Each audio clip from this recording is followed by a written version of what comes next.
Halo bro, sekarang saya sudah berada di abad ke-8 Masehi pada zaman Khalifah Harun ar-Rasyid di jantung kekhalifahan Abbasiyah. Lahirlah seorang penyair yang kata-katanya melampaui zamannya.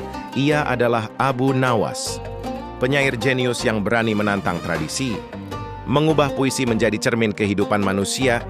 Oleh sebab itu, mari kita kenalan dengannya. Mumpung sekarang saya ada di sini. Halo, nama saya Hakam dari abad 21 Masehi. Dan saya adalah Abu Nuwas Al-Hasan bin Hani Al-Hakam. Wah, nama Anda ternyata membuatku kaget, baru tahu aku. Nama lengkap Anda ternyata juga ada Hakamnya. Dan karena kita sudah dipertemukan di sini, sekarang aku ingin engkau bercerita. Sebab di zamanku, engkau masih banyak penggemar. Hahaha, tentu aku akan bercerita padamu, karena memang hobiku bercerita. Suatu hari aku berjalan melewati sebuah alun-alun kota Baghdad. Dari kejauhan aku melihat kerumunan orang yang sangat ramai. Karena penasaran, aku pun mendekat.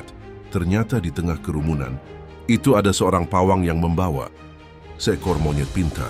Pawang itu berkata dengan lantang, "Wahai orang-orang, monyetku ini sangat cerdas. Ia bisa memahami bahasa manusia dan tidak akan tunduk kepada siapapun kecuali aku. Siapa saja yang bisa membuat monyet ini menganggukkan kepala tanpa aku perintahkan akan mendapat hadiah uang yang banyak." Banyak orang mencoba. Ada yang membentak, ada yang merayu, ada pula yang memberi makanan. Namun monyet itu tetap diam, tidak mau mengangguk sedikit pun. Orang-orang pun mulai menyerah. Melihat hal itu, aku tersenyum kecil dan berkata dalam hati, bukan tenaga yang dibutuhkan, tapi akal. Lalu aku maju ke depan pawang dan berkata, "Wahai Tuan, izinkan aku mencoba." Pawang itu tertawa meremehkan. "Silakan, tapi jangan berharap terlalu tinggi. Sudah banyak orang gagal."